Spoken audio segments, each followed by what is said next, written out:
YouTube. Welcome back to Elite Line Sports. I'm Rue. I'm host, man. I got y'all with a 7-leg giveaway today with 2 strong lean pivots. Appreciate y'all for tuning in again. We are back after the All-Star break, and we just gonna keep it going. So without further ado, let's get into the 7-leg giveaway. You did. Now, first up, we gonna start off with CJ McCollum versus the Sixers. Now, again, there's no Joel Embiid. I'm going to go CJ McCollum here because he's been hot the past couple of games. 38 points without Jalen Johnson against the Wolves, who apparently is pretty good in defense. They lost by 22, but he scored 17 points, so he was right back at it. They got new additions to the team, Buddy Hield and Jonathan Kuminga. Jonathan Kuminga won't start. He won't play, but Buddy Hield will. But I don't think that's going to deter CJ McCollum's points. Literally, Sixers are 24 out of 30 having to guard P&L ball handlers. When he does that, he's literally 10 out of 21 having to hit his line. When CJ McCollum's played literally 15 out of 30, he's 15 out of 21 having to hit 16 out of 16.5. Hit rate is 50%. So similar players. I think CJ McCollum here is just a bucket. Literally, I think this could go either way. I like that leg. I don't like Maxey too much. I don't like Jalen Johnson. They're both coming from the All-Star game. I think more of the role players such as Null or CJ McCollum is going to get it going. So, especially with the new addition of Buddy Hield, I do like CJ McCollum to get 16.5. Next up, Rockets and Hornets. They just played each other not too long ago. The line is changing. But I'm going to tell y'all, Kevin Durant, the line was 25.5, but I like 25. KD, when he plays against bottom 10 teams having to guard his position, 12 out of 18. Out of the past 5 games when he plays against bottom 10 teams, he's 37, 30, 28, 33, 31. So he's playing and he's scoring against bottom 10 teams in the past 5 games. He's been killing it. With the exception of, if you take out the Nets, he's been killing 25 points straight for like at least 15 games, bro. So I like it. Don't worry about too much about the hit rate. I do think that this is going to be much of a game. It is in Charlotte. So look for KD to get it going, especially after the All-Star break, 24.5. Strong pivot here is Brandon Miller. Brandon Miller literally, when small forwards literally, the Rockets give up pretty good points to the small forward position. And when Brandon Miller literally, with the past 2 games, 24 and 31, he's been killing it. I do like Brandon Miller. Look for Brandon Miller as a strong pivot here. The line was 21.5 before, now it's 22.5. So those are 2 legs so far with a pivot of Brandon Miller. Next up, I'm going to fade the Nets and the Cavs. Blowout potential. Kind of want to stay away from those games. Next up, I like the Wizards. No SAR, but I do like Justin Champagnie. And I'm focusing so much on the past couple of games before the All-Star game, because these are players that's going to be looking to kind of get it going after the All-Star game. Justin Champagnie, the past 4 games, has scored 14, 21, 13, and 12. Literally, he's shooting 9 shots, 11 shots, 8 shots, and 10 shots. And without Sarr, he's the main person that kind of benefits the most. He gets a plus 3.7 against his points. Similar players are 7 out of 15, 47%. Most of his shots come within the 10 feet. 75% of his shots come within 10 feet.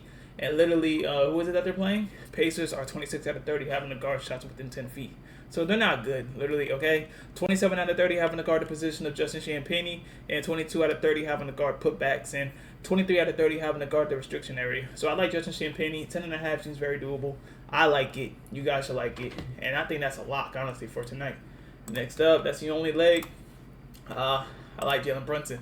Line was at 26.5 now it's at 27.5. Lines are changing. So it's up to you guys. Similar players hit rate. They're getting 9 over the line, which is very impressive. Hit rate is 100%. Jaylen Brown hit it. DeRozan. Jaylen Brown literally like 4 times. DeRozan 1 time. I think they're just going to need Brunson here. Now, he did play against the Pistons without Cat and without literally like Josh Hart and stuff like that. So they're going to play again. And I look for Jalen Brunson, especially after the All-Star break, having a very rested body, just to kind of get it going. And when he plays against bottom 10 teams or top 10 teams having to guard a position, he's literally 7 out of 15, a little bit under 50%. Don't let that scare you. They need Jalen Brunson. Cat, I don't think Cat's going to do so hot, but again, so I like Jalen Brunson. I think Jalen Brunson is a safe bet. If you want to do 25, you could do that. The line's at 27.5, so I think that's okay too. Next up, we got Devin Booker. I'm going to fade the Raptors and the Bulls here. Don't really like any of these players because blowout potential is there, and there's just too many outliers, and I just don't like it. Suns and Spurs. I like DB. Devin Booker. If I can find him here. Literally, no Dylan Brooks. Without Dylan Brooks, he gets +7 on his points. He is nuking. Literally, without Dylan Brooks on the court taking a bunch of shots, he's broken like 30, like 4 times and 28. So the line is at 24.5. He's literally hit them 83% of his time.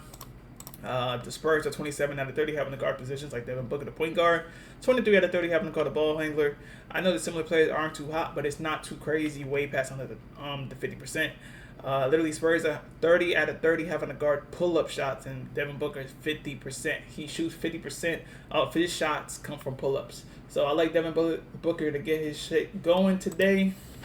His shot, 24.5, seems very lockable. Next up, I'm going to fade the Magic and the Kings. I don't know if you guys pay attention to the news. Domantas Sabonis is out for the season, as well as Zach LaVine. So I think this is a blowout with the Magic. I think they lose Franz Wagner, too. I think I read about Franz Wagner is out, like, indefinitely. So, going to fade that game. Don't really like it. I think the Warriors kind of make it a bit of a comp here. I understand that Curry's not back, but Kristaps Porzingis could potentially play. So I like Jaylen Brown being from Cal. He went to school Cal. He's very smart, very intelligent. I think him being back in the state of California, he's going to show out. Literally, Jaylen Brown, similar players. 10 out of 13 having to hit their line. 28.5 is the leg here. Literally 25 out of 30 having to guard the transition. He's 10 out of 17, 58% having to hit those. And when he plays against bottom 10 teams, he's 16 out of 21 having to hit his line. I get it that they're 17, but that doesn't make any difference. They're 15 out of 21, especially when he hits 71% having to hit his line. So I do like JB here, 20.5, especially after the All-Star game, and I like it. So I like that leg here. And the last up, we got Nuggets and Clippers, and I like John Collins. Again, Kawhi, I do like Kawhi, and I get it, he's going to get his shots. However, that for them to be, or even in competition, or even having to be close to winning, they need help.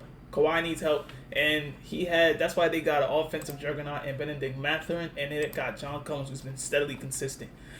He has played against them before. He has scored 18, 24 out of 30 having to guard forwards, which is what the Nuggets are. They're pretty bad.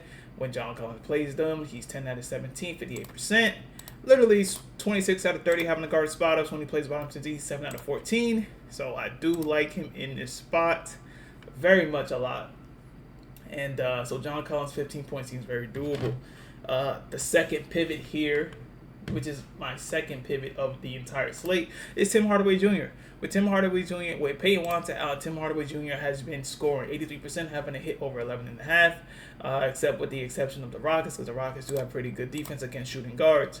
Hit rate is 40%. Nothing too crazy about. Don't let this scare you away. They're very bad at having to guard the perimeter. 25 out of 30. Literally, Tim Hardaway is 58%. 58% of his shots come from the perimeter, and that's where he's going to excel at. So I do like him to kind of get it going here. This is my pivot, my very strong pivot. So 2 strong pivots, 7 strong legs. That's the slate for you guys today. Hopefully we do get it going, with the exception of having to face certain games like the Nets and the Cavs, and the Magic and the Kings, and the Bulls and the Raptors. Didn't want to give too much. Just kind of want to see if we could just kind of go for a smooth 7 for 7, especially after the All-Star game. Let's see if we could go 2 for 2 with the pivots as well. Appreciate you guys for tuning in, and I'll catch you on the next one. All right, let's make this cash today.